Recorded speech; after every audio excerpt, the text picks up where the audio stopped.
some I was going to go over some key things that I actually had set in place, and I'll give everyone a heads up on Schoology. I actually added some files, and this is just for obviously the Zoom meeting, what we're going to do today. Just some key things to help us practice for some, some skills you would need for the DBQ and also for the LEQ as well. And this is actually really good content. I just like how I did that DBQ rubric activity that we did in class. It was something that was taught during the conferences when you first gain your certificate to be AP teachers, and it's a skill that we kind of use to help teach kids how to do well in the AP. So the first thing I want to do is go right into the file that says contextualization skills APUSH. And when you click on this file, I'll actually open it up on my end as well on a different file. Let me open this up fully. Okay. Just so that we can I can kind of mirror this together. So as I'm looking this up, I would appreciate if you can open up the file. It says contextualization skills APUSH is the name of the file, and it looks like this. So essentially what this activity does is that it gives you like some events that you're going to cover, like some things that are like really important events that I think would be important to remember. And they actually have it through the different periods. So as you can tell, the first section is periods 1 through 2, and then you goes into period 3 and so on and so forth. And it stops at period 5. Now, what this activity does is it tries to help you kind of learn breaking down the important key events and information and things that change before, during, and after the event that's depicted or shown on the left column. And what you're going to do in your groups, and I'll give you some time to work on this. So far, we only have the 2 of you, but we're going to have more people obviously join in as time progresses. What I want you to do is I want you to take one from each period, right? And I want you to basically write some context. So I want you to write down some events, some things that are happening, some things that are going on from before, during, and after this event.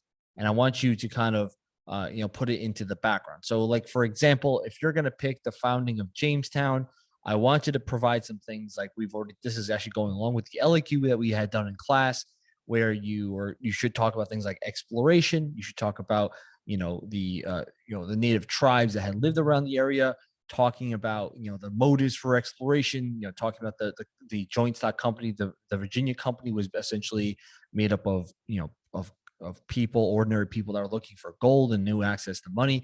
These are all things that are developments.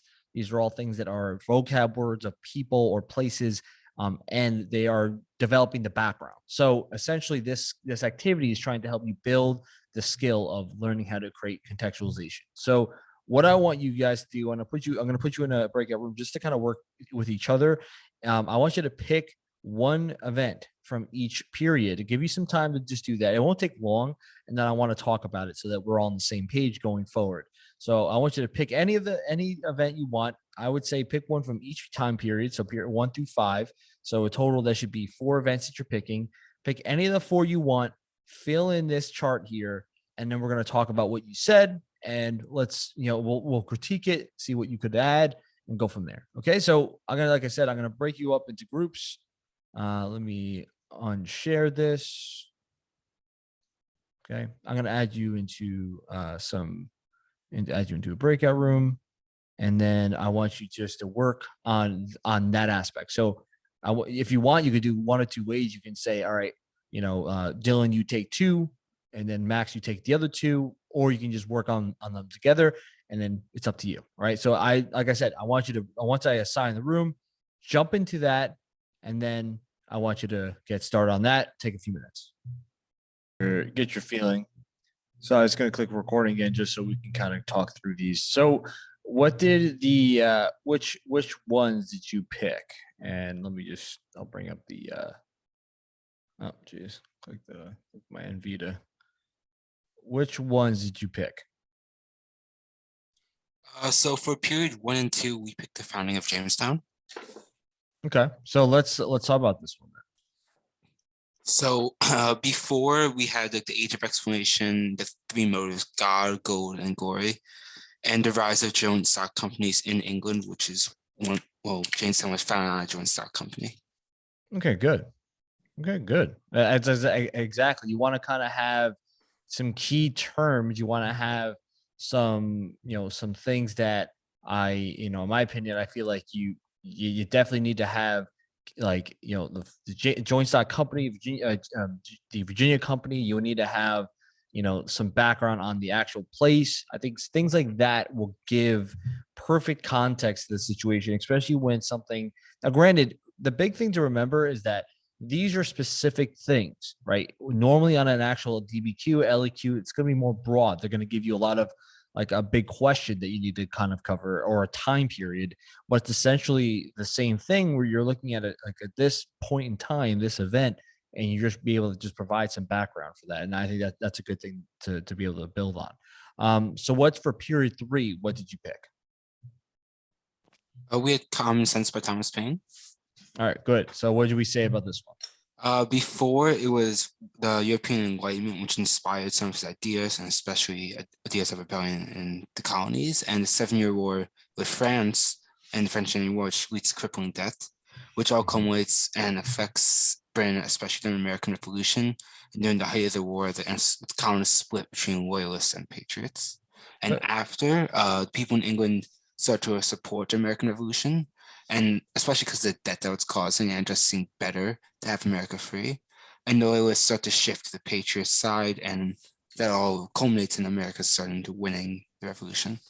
All right, good, good, exactly. And I like the fact that you added in, even the 7 Years War, the French Indian War. You added in key events that kind of push the the colonist minds into a certain direction. You can even talk about the different acts that were placed.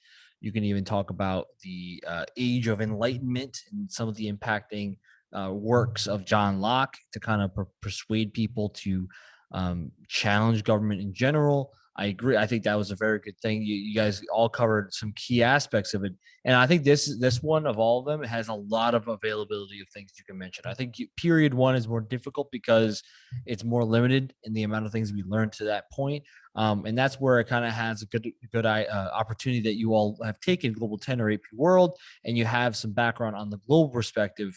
But I think, like you said, this one I think is a little bit easier because you have so much stuff you can go off of just on the kind of the road to revolution. So good. I think that's a very good job as well. Let's go period four. What was the thing that you picked for this one? We picked the Indian Removal Act. Okay. So what did we say for this for Indian Removal Act? So before I said that the Americans thought they were racially superior to natives, Mm-hmm. and they just wanted their land. So Andrew Jackson, you know, he wanted to kick them out. Mm-hmm. And Good. then during, so he Mm-hmm. he made the Indian Removal Act, and then during the Cherokee like tried to rebel, but then so they win the court case, but then it gets overruled, and then they are like forced out with federal troops, Mm-hmm. and that leads to the Trail of Tears. Good, right? There's a lot of things you had mentioned that were kind of building to that, and I'd even mentioned the concept of, I mean, I would say Manifest Destiny to a certain extent, because remember, you can make the case that Manifest Destiny was already kind of started at that point in time, and you can even talk about how just like this idea of expanding was going to kind of have that interaction or that conflict happen between Native American tribes, with all groups, right? And I think Max, you did a good job at explaining some of the key things, like obviously with Andrew Jackson, obviously the Cherokee versus the United States court cases. And I think that those are very, very important, especially with the passing of the law, and basically the fact that, if you remember, the Supreme Court actually ruled against the law itself and stated that it was unconstitutional, but then Andrew Jackson didn't necessarily abide by the ruling and kind of did enforce it, and that kind of is what led, like you said, to the Trail of Tears. And I think that's a good thing, is that you all, both of you, already to this point, have explained a lot of details, a lot of vocab to provide context, right? That's the whole point, is giving, like, and it was kind of interesting when we first learned about how to do this in the earlier parts of the year. We discussed how, it's almost like Star Wars. You have to, like, give that intro where it has all those paragraphs explaining like what's happening right to this point. And I think what both you mentioned for the so far were all key things, right? It's just how it's almost like if you were to write a story about this event, what would you tell people to kind of give them some insight of why it's happening, or giving the perspective of people living in that period of what's going on? So good job so far. Let's look at the last one, and that's period 5. What is one thing you picked for this one? So this topic, we picked John Brown's Ray and Harper's Ferry. Okay, so let's hear about it. So before, we obviously have the height of the slavery argument with the fights over the balance of the slave and free states, which actually had a few effects with winning Kansas, the whole ballot situation. And in general, abolitionists are starting to use moral and religious motives to justify abolition. Mhm. So during it, John Brown ran an armory. He was kind of crazy, won't lie. He was religiously motivated. He believed he was sent by God to free the slaves. He armed them, and he rebelled for like a few days before he was stopped by Robert E. Lee himself. And after, he was hanged and hailed as a martyr, but the South saw this as a personal attack, and it was true motives. Okay, good. Very good job. I think that you provided ample information to kind of provide for some background. You gave some detailed information. You threw some key terms in there, like the abolitionists, and along the lines of that. And I think that's really important to remember, for contextualization points, is to get the key terms down, right? Remember, the AP reader is going to try to see if you understand your stuff. If you're talking in broad terms, that's not enough. You have to make sure you label the vocab terms, and do a very good job on that. You did do that. So you would get the contextualization point. So far, so good, right? And I think that's something that's a good thing to see so far, is that you both can do that. And I see that a lot of times with a lot of other students as well, that you all had do a good job at providing background. But here's the issue. Sometimes readers will not give you the point unless you're specific and provide some key information along those lines. So that's kind of like the little quick exercise. And like, I don't want to have you guys do everything. If we had a bigger group, I would say I would break this down even more and have every group do a different time period. But this is a pretty good practice activity. So if you guys were looking to do this to kind of help you understand, like, all right, context, let's provide some context. This is a good thing to keep practicing. And I think this activity has a lot of good stuff there.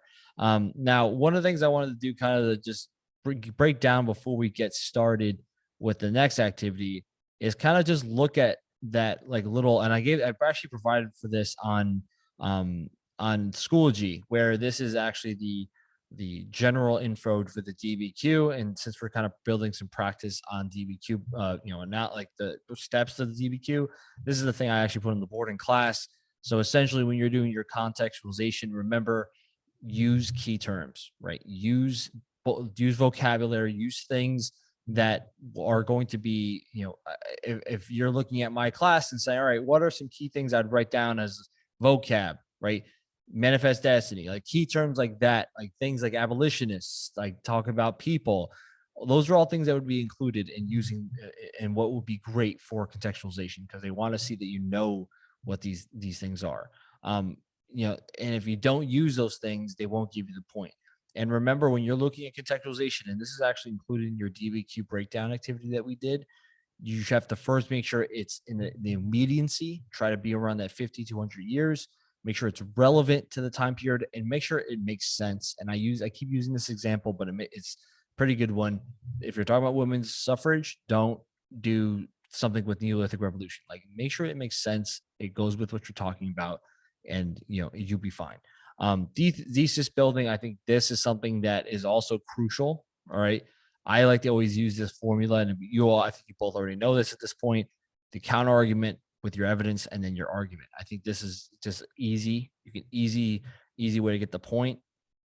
And that combination between having around 4 to 5 content-rich sentences for the context, and 1 to 2 sentences for your defensible claim, then you'll be good for your intro.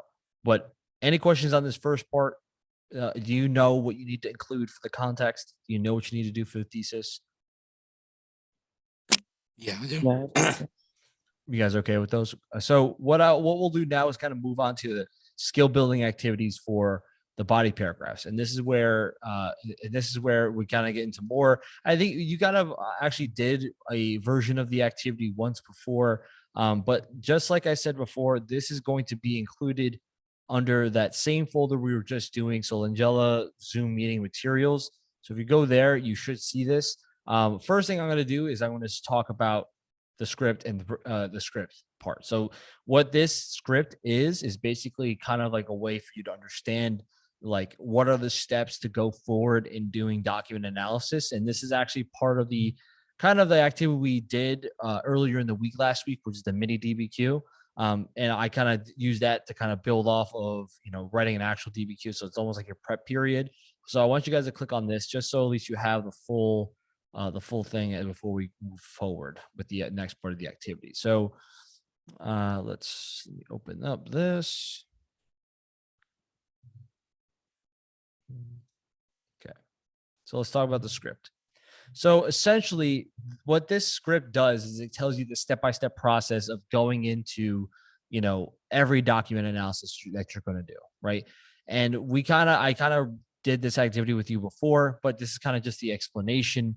And it will make sure that you know the best route going forward when you're trying to get your full points. So essentially the first step, and remember, big thing is that you're to get the full credit. And I'll be clear, and I'll actually just bring up the general info here, right? To get the full credit for the evidence in the documents, you need at least six documents. You need it to be described and argued towards your thesis. Now, that's just for the evidence portion. Obviously, to get the sourcing, the HAP, you need to have 3 happy statements.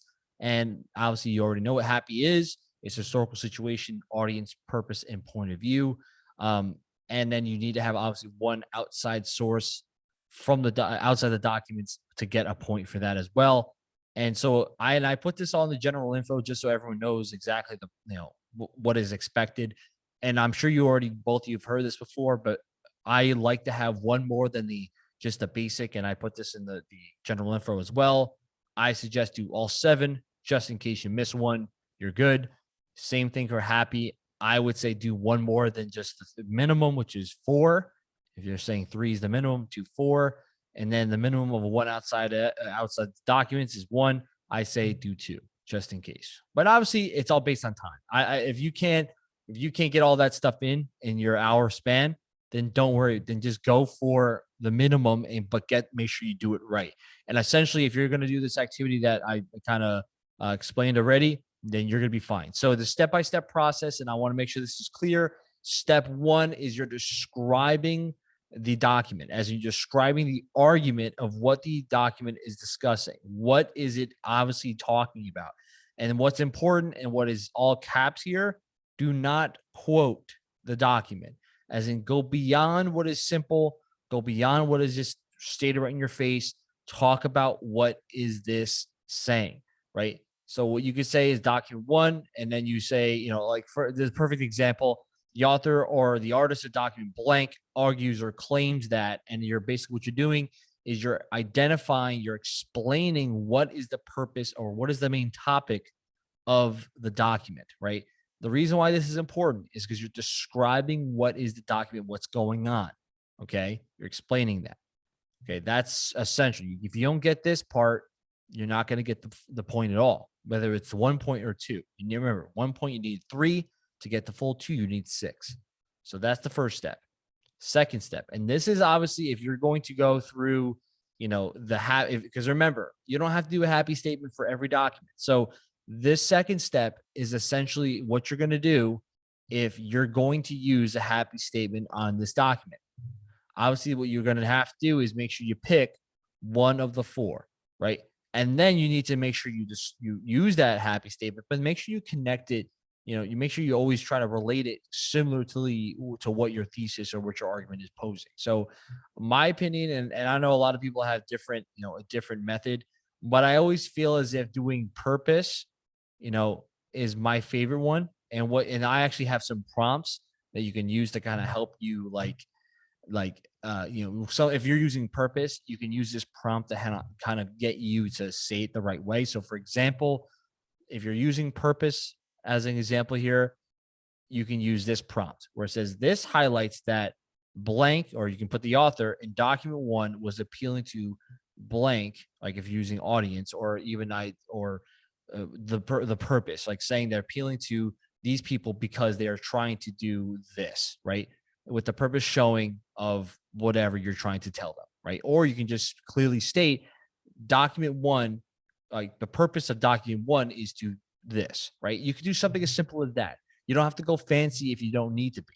But essentially, what I have for you here is prompts that you can use to help you build that idea. Now, granted, if you're just want to go simple and just say document one, the purpose of document one is it, blah, blah, blah, blah, blah, that's okay. But you need to make sure you're not just as simple as it gets. You need to make sure you explain it thoroughly so they understand that whoever the reader is, whoever's grading your stuff, gets that you understand what's going on. Because if they don't think that you're not just rephrasing it, right? They won't give you the point. If they know that you're going beyond that, you'll be fine. So essentially, you need to make sure you really go describe and explain this thing, right? You explain what the purpose, or you explain the historical situation, or you explain the point of view or the audience, whatever you pick, thoroughly, so they know exactly that you got it. Okay. Now, the very last step of this, and this is really important because, like I said, if you don't do the describing and arguing towards your point, you won't get the full point here. So essentially, you need to analyze this and connect it to your thesis or to your argument. So essentially, what you're trying to do is this prompt here. When you're finally going to be done with the document, you need to say, therefore, document blank supports the argument claim that, talk about your claim, and because. So essentially, it's broken down to this part. Identify the document that you're focusing on. I'll zoom in here so it's a little easier to see. Identify the document, state, your X or your whatever your thesis is, and then explain how that supports it, right? If you don't like the wording of this, you're like, well, I would never write this on a piece of paper. That's fine. Essentially, these are the components of if you're big into science or math, this is the formula. Identify your document that you're using, state your thesis, and explain how this document supports or goes with your argument. As long as you do this, then you're okay. All right. So what is an example of this? Let's look at it. So on the same sheet here, I do have some examples, and this actually goes with the prompt that everything is happening is with the progressive unit, and it's focusing on the idea of change and continuity over time. So the question or prompt is evaluate the extent to which the progressive movement fostered political change in the United States from 1890 to 1920. So this is a script. So using step one, this is using the prompt that I mentioned from before. In document one, Jane Addams claims that many voters had jobs and social services gained through a corrupt official or political machine. She is concerned for the people she helps out of the whole house because the expectation is that the political official / political machine, in return for his services, will demand voter loyalty from those he helps come election time. This explains thoroughly what the document's about. Just explains exactly what Jane Addams is saying, exactly what her argument is stating on that. Now, how you would do a happy statement. So essentially, the happy statement that she's using is going to be point of view. So Jane Addams was a progressive socialist activist who founded the Whole House for the poor and less fortunate immigrants. Therefore, in her point of view, she believed that many of the services provided in the urban poor and immigrant communities by political leaders and the machines represented corruption to be fought against a political reform movements. As you can see here, right, the fact is it gives you the first statement is talking about who is she? That's one thing. And then secondly, how does her point of view reflect what she's doing? Right. And I kind of have this up here because there's like two types of point of views, the tone type of point of view or the background and frame of reference. As in, one of them is just talking about the tone or how are they writing this document. And the second one's talking about how does their perspective or their point of view reflect their actions, right? Or reflect what they're trying to do in the long term. So essentially, when they're looking at this one, they're trying to do that frame of reference. They're trying to show this is who she is. And this is why she's acting the way she is because of that perspective. Okay. And very lastly, and actually before I move forward, is any questions? Because I feel like I've been talking a lot and I don't want to kind of lose anyone here. You guys okay with that? Yeah, I'm good with that. Okay. And very lastly, the argument, right? Looking at basically connecting what is being said in the document and connecting it to what your thesis is. And as you can tell, this is a lot of writing here. And obviously this is typed, so this is a little bit different than handwriting, but essentially you're trying to argue this content, whatever this is, this document, to your thesis. So what it says for step 3, therefore, and this is following the formula, right, that is said above, therefore, Adams' claim supports the argument that the progressive movement fostered political change in the United States because, and remember that was part of the formula, due to ongoing pressure from social activists, the federal government began to decrease some of the power of local political machines by allowing the people to vote for U.S. senators, the 17th Amendment, instead of local political machines selecting them. On the other hand, one could counterclaim, and this is actually building on their complexity, right? This is like this. So this first part, and I'll highlight this for you guys here. This first part is just the basic that you could do to argue your point. This second part, and I'll do this a different color, get all fancy. This second part is how you're building complexity. So essentially, by you doing your argument, you don't necessarily need to have this blue part to get the point. But if you're going for the 7, this could be very good to use for that complexity point. So on the other hand, one could counterclaim the political machines of cities like Chicago continued even beyond the progressive era to control local politics through voter intimidation or handing out favors to voters in order to gain support. Like I said, you don't necessarily need the blue, but you could use it for a complexity, because remember, complexity is built over the entire essay, not just one particular part, right? And I know that usually conclusions are built for complexity, which is true. A lot of times people will just stick with conclusions, which is fine. But you'll notice that most people who get complexity will have an entire essay that is built around that. Like, not saying like every little paragraph will have something, or will have some content that will build on that. But essentially, it's an entire essay point, and it's difficult to get, but it has been attainable, and we all seen that in class. Now, any questions on this 3-step process? Like I said, I talked a lot here, but generally, I think this is a pretty solid method, right, of getting to that point. That is making. And remember, if you're using the HAP analysis point right here, you don't have to do this for every single document. You only need to do this for at least 3. The minimum is 3, but essentially, you definitely need to do 1 and 3. Okay. Any questions on what this 3-step process is for documents? You guys all good with that? Yeah. Yeah. Good. Okay. So just in case obviously, like, we're on recording too, just in case people are confused on what I just talked about, the simplified version is on that general info for DBQs breakdown I did. I wrote on the board. I put it in simpler terms. First step, describe. Start with this prompt. Second part, HAP analysis. These are that part. And then lastly, argue it. Okay. Like I said, simple, but if you follow those 3 steps, it's easy. All right. Now, what I'm going to do to have you guys practice this is I want you to go to the early U.S. foreign policy mini DBQ. I want you to click on this file, and I'll show you on a different one, so it's a little easier to see. Okay.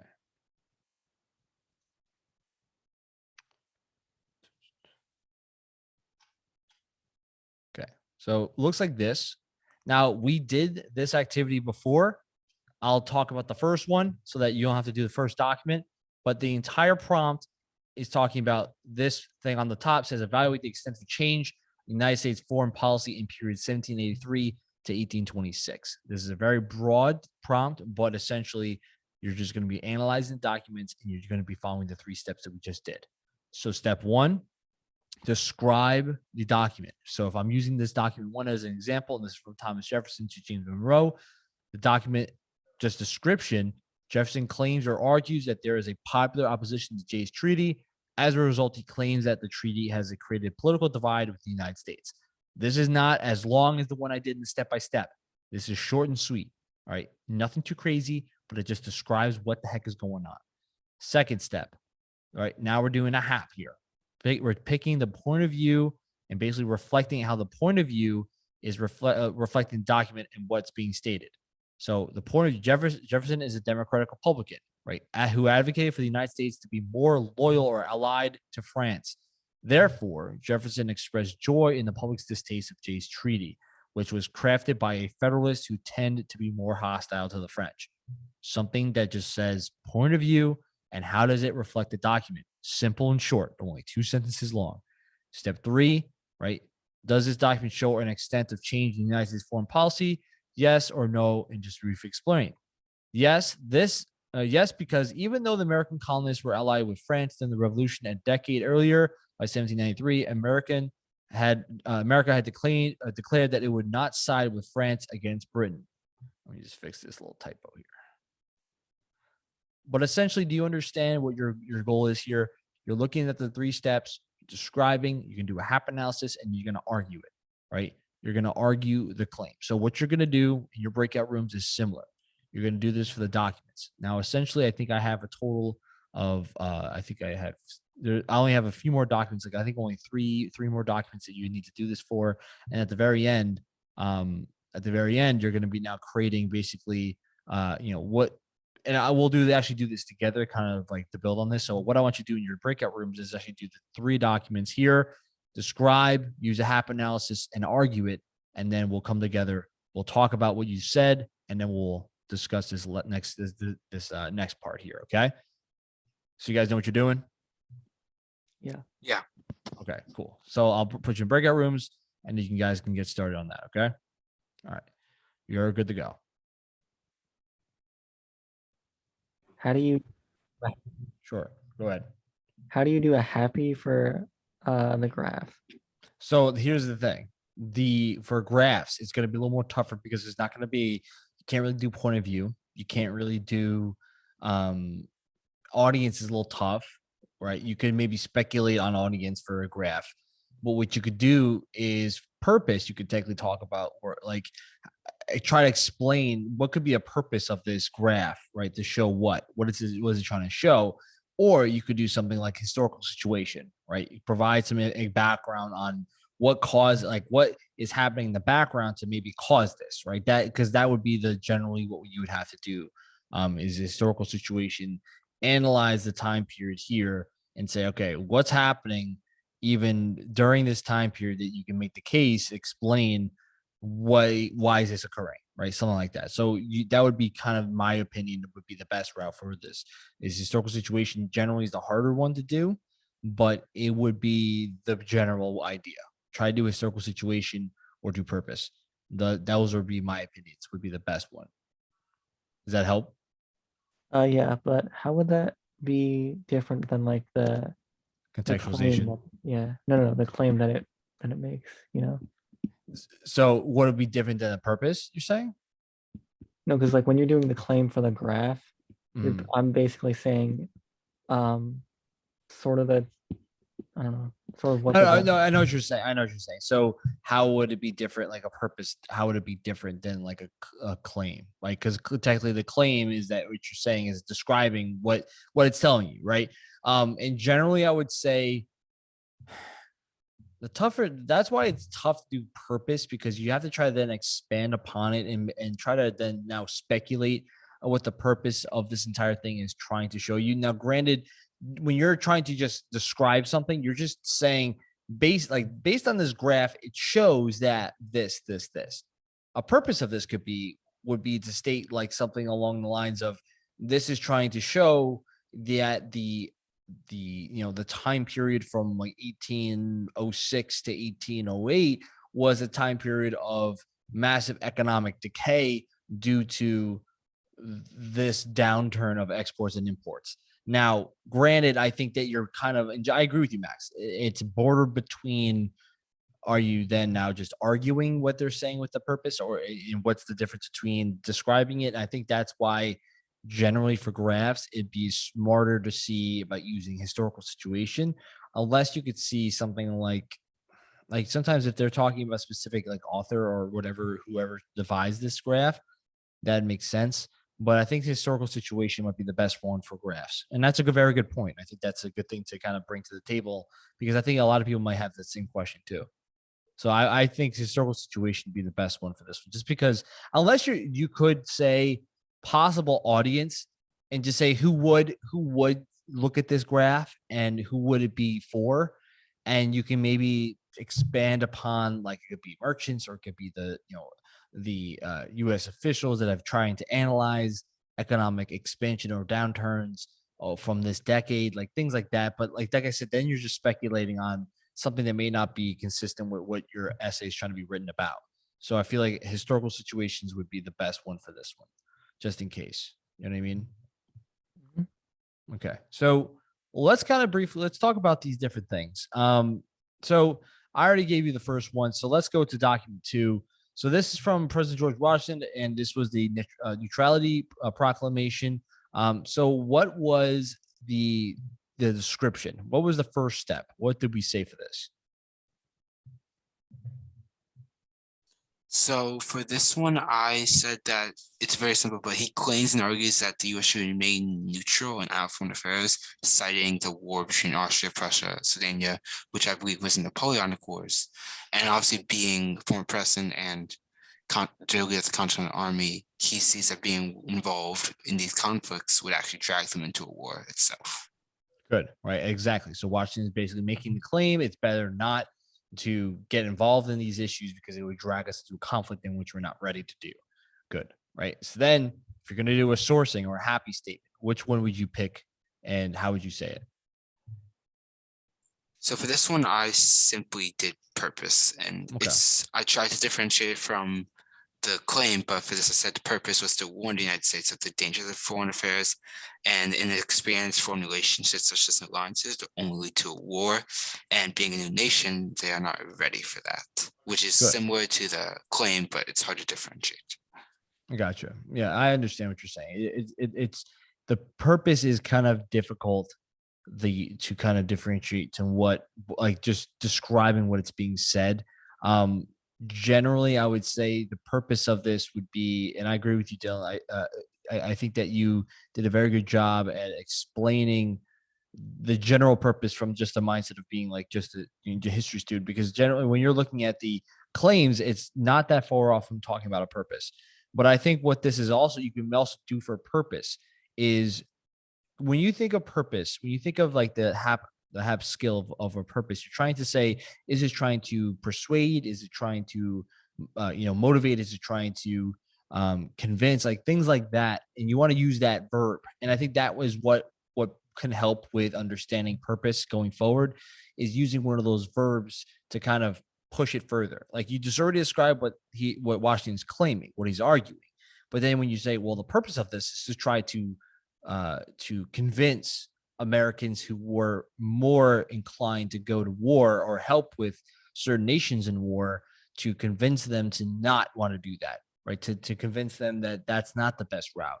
And that might be the best way to differentiate the step 1 and step 2 between the differences between the two, I guess you would say, is that you're trying to make a case for purpose and then expand upon it and say he's trying to do this specific term. Right? I mean, this specific vocab or verb would be the best thing to do. Motivate, explain, convince, things like that. And I think that, and I agree with you, Dylan. I think you did a very good job on that sourcing, but it could be difficult, right? Because of the fact that, like you said, it could be very, very close. And then let's talk about the last one here. How does this show the extent of change in U.S. foreign policy? Does it show one? Yeah, if yes, if no, you definitely should explain why. So let's hear it. How does this show an extent of change in U.S. foreign policy? I said yes because previously in the US history, they had alliances, and especially with trade. And we see alliances with France, which were broken, but this one shows a change into a stance of neutrality and eventually isolationism in further time periods. Good, exactly. And you make the case. You explain why. You argue it towards like the concept, because what's going to happen is, in the very last part, we're going to make our own theses about what we had read and everything. So that's a good job explaining or even arguing. Yes, it does. Or obviously you already said yes, it does. But if someone were to say no, it doesn't, you just need to explain. But very good job. Let's move on to the next one. So this is the tough one. This is the graph. So when you're looking at the graph, right, and this is the prompt that it gives you, the graph illustrates what? What is the graph telling us here? So the graph tells us the imports and exports in the time, and one noticeable feature of it is the drastic drop right around 1807. but and eventually the gradual increase, which could be used to argue that the U.S. is slowly cutting ties off and going to a self-sufficient economy. Okay, good. Right. And you know what? I think that you might even be expanding that answer, might be going into step three, sort of. Because you that last part that you mentioned about how it may show that it's now changing its foreign policy to be this specific way. I think that kind of goes to step three, which is a great. That means you're not only understanding what it's telling you, but you're expanding upon it. That's a great thing to see. Step two now, right? Let's look at sourcing, and this is where it gets difficult, right? So if you were to tell me historical situation by looking at this, what would you kind of say as the historical situation that could go with a HAP analysis? So I went with one of the other two options, which was historical context. And I said the context of this graph was during the birth of the United States after the revolution. After taking control, they had a economy that was taken over by the British, which is focused on trade, especially in the northeastern colonies. But as they grew more independent, they realized that self-reliance was needed, especially with attachment to foreign affairs would only lead to problems, especially with the Barbary Pirates, which was an economic issue going on with foreign affairs. Good, good, exactly. I love the fact that you provided the kind of the build up to, before this is what's happening, and all of a sudden you even start connecting parts of the graph to show like this is this context of what's happening to cause this to look this way. And then I think the most important thing is to provide the whole picture, right? And that's the whole thing that a lot of kids have struggles with, and I've seen it over the years of teaching, AP US history, and even my time as AP Gov. Kids always have the difficulty of just understanding time periods as well as connecting events to link it to things that they see in documents or in graphs and things like that. So that's a very good job. Let's go to the last one. Does this document show an extensive change in U.S. foreign policy? Yes or no? And just briefly explain and tell me why. So, what do we think? So if I'm keeping consistency with my last one, I'd say yes, because US is a trading economy in the Northeast, especially. Mhm. And it dropped, which is implied by that huge spike. But it could also be used to argue that they dropped and eventually are coming back. Therefore, it's not a change. It's just a slight sporadic change, which would then go back into continuity in the foreign policy.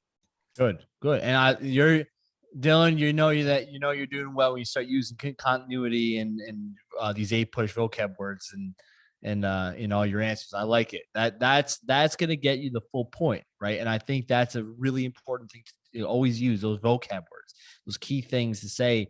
This is why it makes sense. This is why how it argues with my thesis. This is how it fits.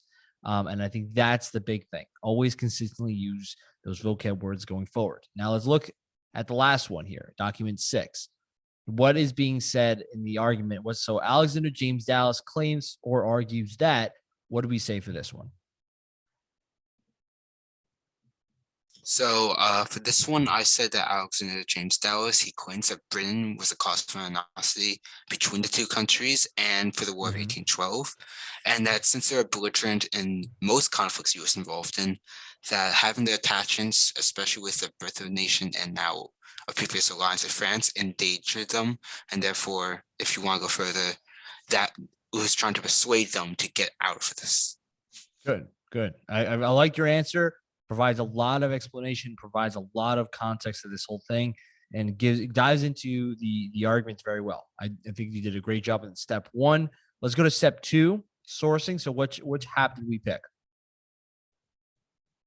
So I'm going to be honest, I didn't actually get to finish this. Okay. So what do you think, Dylan? I was going to historical context and go into the War of 1812, which was caused by the foreign relations, especially a previous treaty involving the the territories beyond the province line, or proclamation line, western Mississippi. Therefore, having these foreign conflicts based in these treaties would be a purpose or try to persuade them to get out of it.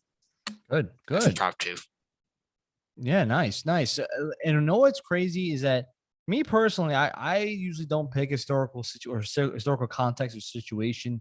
But if you know the content, you know the background, it might be really easy to provide that for a HAP analysis. And some people really like favoring that of the H of all of them. versus others. So I think that you did a very good job of providing the background for that to kind of almost explain why it's that way. And that's essentially what you're doing, right? Providing the background so that the reader, and then you connect it, say it sets the stage for this situation and explains it thoroughly. Let's go to step 3. Okay. Does this document show an extensive change in U.S. foreign policy? Yes or no? And just like tell me why. So what do you think? I'd say no, because it's all about their foreign relations and how it did cause some troubles, but they still existed, especially with France, and they're tied to France in their current status as a nation. But Mhm. of course, it could be argued that this is trying to persuade them not to, therefore it's showing a change in foreign policy. Okay, good, good. I like it. So, like, obviously, you both know, and that we talked about this entire session, that you both know the steps, and we did this as a homework assignment. We just did this now. You both know the steps of breaking down a document, and like I said, you can obviously have variations of what you can do. Your methodology, that's fine. You don't have to follow the step by step, but this is a good method to understand when you meet a document. What do you do with it? You obviously hit the description, or you find out what the claim argument is, do a HAP analysis if you're going to use it for that one document, and then argue it towards your thesis. Now, what's the most really important thing is I kind of want you to gauge both your opinions about which documents would go with which particular argument, because remember, a thesis statement is a defensible claim you need to make in the introductory, and obviously this isn't on the rubric. You could also do it in the conclusion, but generally most people just stick to the introduction. It makes more sense there. So of the 4 documents we analyzed, which documents would go with showing that the foreign policy has changed? Which documents would you say have done that? And that includes document 6, document 5, document 2, and document 1, which was the Jefferson document that I use as an example. Of these 4, which ones do you think would go with show that U.S. foreign policy has changed? What do you think? I have everything but Doc 6 showing that it has changed, because Doc 6 is the only one that shows continuity in treaties, though it does talk about the negative of it. It's the only one that shows continuity. Okay. And Max, did you end up getting to that part too?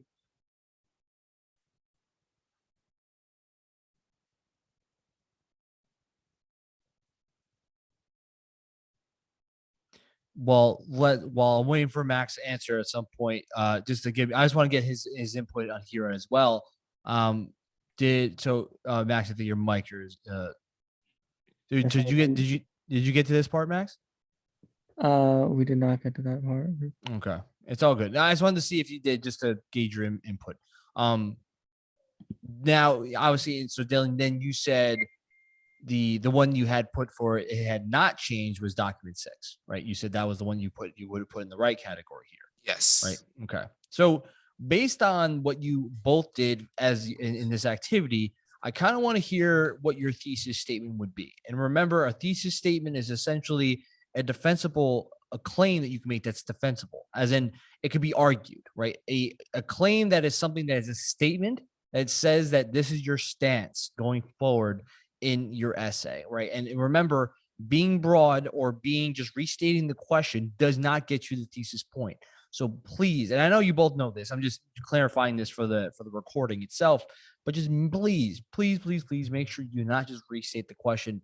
Make a claim, make an argument, take a stance, right? And sometimes for kids, it's super difficult to understand that if you just restate, because remember on the Regents exams, I'm sure you all remember back in the old times of test taking, or even English essays, they are okay with just restating the question. But for social studies, that's not the case. They don't want you to just restate the question. They want you to make a claim, right? And I know you both know this, so I just want to make it clear for the recording here, but I want you to kind of come up with a thesis statement, and you can do that now. And I just want to hear your thesis statements so that when we move forward, I'll open the floor for everyone if you guys want to ask any questions to me, and I'll try my very best to answer them.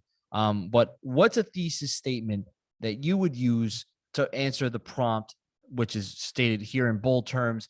Evaluate the extent of change in United States foreign policy in the period 1793 to 1815. What do you think is a good thesis statement? And you could, just to give everyone a heads up here, and you can You can write it down as I'm talking about this, but I have this included on the general info, the formula that if you're struggling with thesis, and this is like for anyone that's going to be watching, despite counter argument, because evidence one to evidence two, this is my argument. Or you can even have it where, despite this counter argument, you can put your argument here and then use the evidence to build it, right?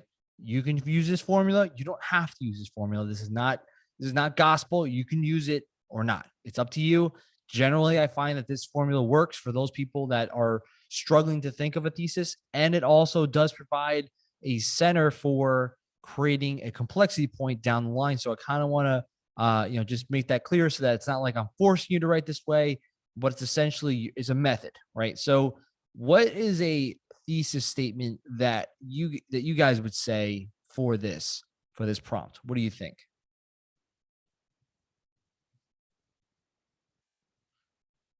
So I said the United States foreign policy had a major change from the period of 1793 to 1815, as the U.S. slowly withdrew from foreign economic relations and cut off ties for fear of war, but still kept some ties with the treaties to allies. Good, right? It's clear. It gives a defensible statement. It also provides some examples, or even goes into how in some cases it's like you said, in some cases people were challenging some of the treaties, or they were you expanded on that in the second sentence, which I liked. First sentence was clear cut. This is the stance. This is what I'm thinking, right? And it could be as simple as that. You don't need to go complicated. You need to go over the top. Just make a claim and then provide some things to kind of add on to that to show evidence of what you're going to talk about going forward. Now, granted, you don't have all 7 documents. It's just a brief version. So obviously, if you had all 7, you could even expand it even further if you want to. So Max, I kind of want to ask what do you think as a thesis statement you could use here? Yeah, so I was thinking the US majorly changed its foreign policy in this period because Americans were trying to cut off ties with Europeans economically and politically. Good, right? And good, clear, defensible. You provide some examples, and that's fine. I think all around, both you have good theses that are clear cut, right? Defensible claim, provide some evidence to prove your point. Now, I think the one thing to make sure is obviously when you get more documents, it makes life easier so that you can kind of even make larger claims. Like sometimes, depending on the grader you get, they might want to see some specific evidence that you add to that. Sometimes they don't. It's really up to the grader sometimes, but more safe than sorry. If you add some piece of evidence there, it will guarantee you to get that point. So defensible claim, and make sure you have those pieces of evidence to help you out. Okay. Now, like I said, I'm just going to go over the last little portion of the general info. We already talked about this already. So you already did the contextualization. You just did a thesis intro. That's already what you just talked about. Body paragraph. We did all of this. Okay. Now, generally, when you get the conclusion, the biggest thing to remember is going to be about building your complexity. Now, this is tough because, by this point, you're running out of time. You're not really going to have the most time because remember, it's an hour long and you've never seen the documents before. So you're really just scrambling and you're bugging out. You're trying to make sure you get all enough time to write in everything. So by this last point in time, if you don't go for complexity, I understand. I'm not going to hold that against you. But if you are going for complexity, the biggest thing to remember is that one, complexity is an entire essay point. But if you're trying to build up your complexity in the conclusion, you generally try to do one of the 3 things here. And these are all your historical thinking skills. And these are things that we talked about over the year. One, you can connect it to other arguments. So if you're making a specific claim, you would just then use the opposite and say, how does your claim make more sense than the counterclaim? Or then provide some evidence to saying, this is what the counterclaim is, and this is what they would say with that counterclaim. However, mine is better in these ways. Okay. Secondly, you can compare your description or your prompt to another time period. And we did this in the LEQ. Some kids did this for the DBQ. That's still being graded. And I like using comparisons. I think it makes more sense. Naturally, as historians, we always we compare to other time periods from back then, even to modern times. You don't have to do it to modern times because sometimes it's hard to find something that's modern that it makes sense. You can always just connect it to another time period. I saw a lot of people that compared the concept of immigration. I saw immigration to other instances of history where it'll be, some people make it more modern, like even with Trump travel bans, or other points in history like the Chinese Exclusion Act, or even the Red Scare, or like the Japanese internment camps, like those examples about immigration, like connecting into immigration, and that would be fine. Others did other examples, like I said, but connecting it to other time periods and explaining the similarities of those is a good example.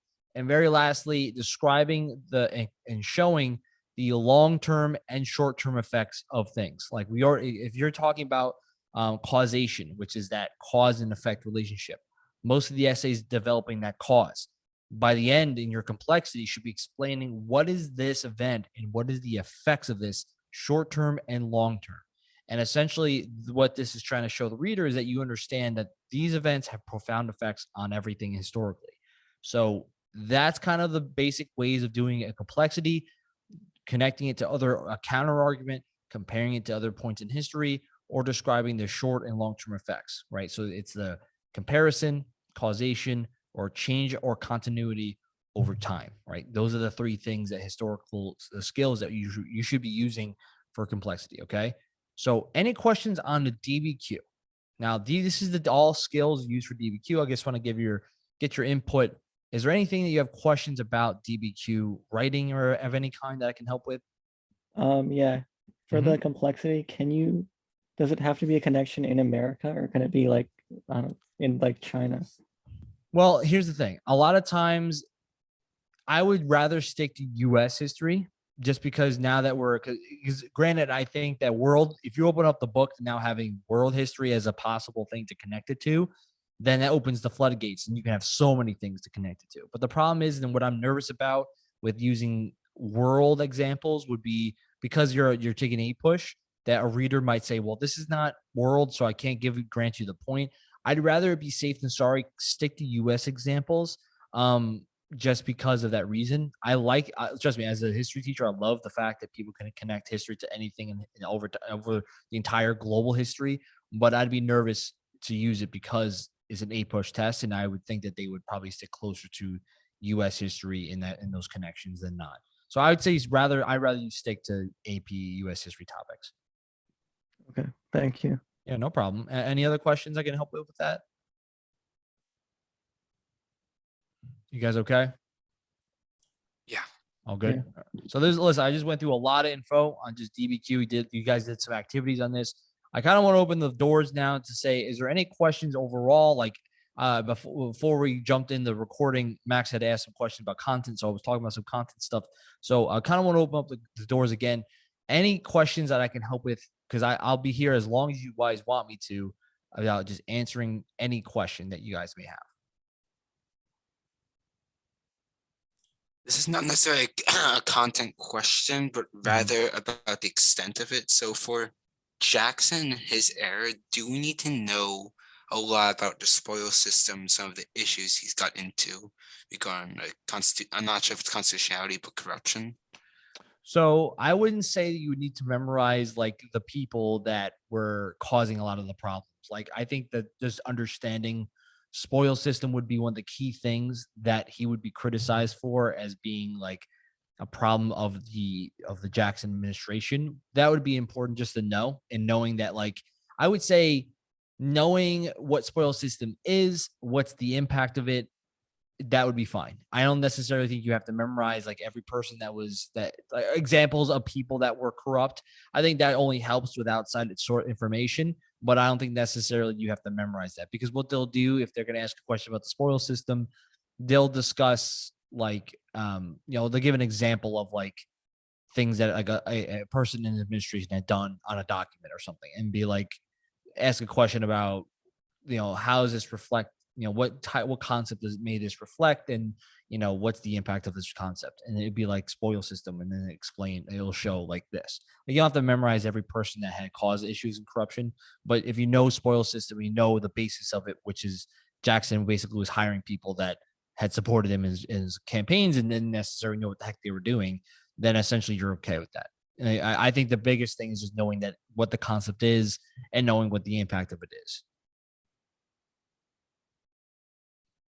And yeah, no problem. And just a side note, just remember, spoil system essentially he fired basically every person who was a long-term official. Like that's the other thing I just want to make sure I mentioned too.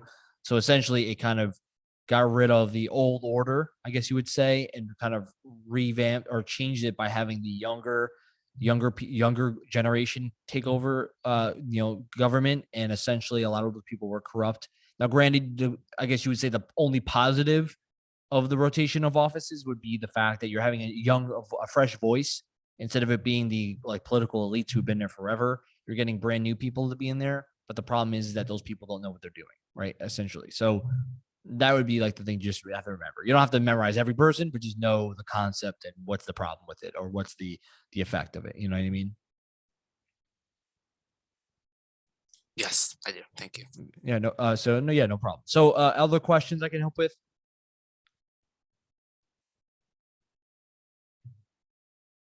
So what? Like I said, if you guys don't have any questions, I don't want to hold you here for things that like you don't really need help with. Essentially, what I'll do is I'll keep posting some of these little practice things on Schoology because I know that when you have AP week starts this week, and I don't want to add just more homework because I know you're going to be studying for your AP exams and stuff. So what I'll do is I'll be adding more practices like the things you did in this review to kind of help. Like one of the things I was looking at, and it's on my Google Drive and stuff with the SAQ, like the ACE method, just showing some examples of the ACE method and some ways you can practice that. And essentially that was kind of like what I was going to end up kind of doing for this week was doing more things, practice for the DBQ, LEQ, and some SAQ practice. So at least we're all ready for the written portion and we're all feel confident because at the end of the day, I believe in you two. I believe in a whole class, knowing that you know what you're talking about, you know the content, you know what you're doing. And just essentially, we just need to refine and make sure that we're all feeling confident walking into that test on Friday. Because I know that we're all going to be great because, I've seen it the entire year. So like I said, if you guys have any questions, just let me know and I can answer them as best as possible. But if not, I don't want to hold you here any longer. It's a Saturday. I don't want you to go take your whole day with me. But if you do have any questions, just stick around. I can answer them. I'll turn off recording so you don't have to like worry about that stuff. Ask questions away. I'm more than happy to help you guys. Okay. So if you're okay, you're good. Like like you're all right. You're good for the night and you're good to go. If not, just ask any questions. I'll be holding this thing. I'll open this thing open so that you can, ask any question you want. Okay. All right. Yeah. Thank you. And no problem.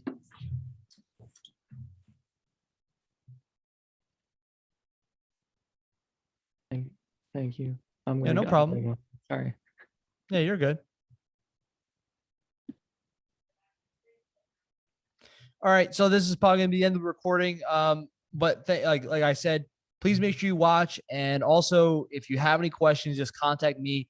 We were here for roughly an hour and around hour and 40 minutes, but obviously the recording is a little shortened because I was stopping it to kind of cut on time.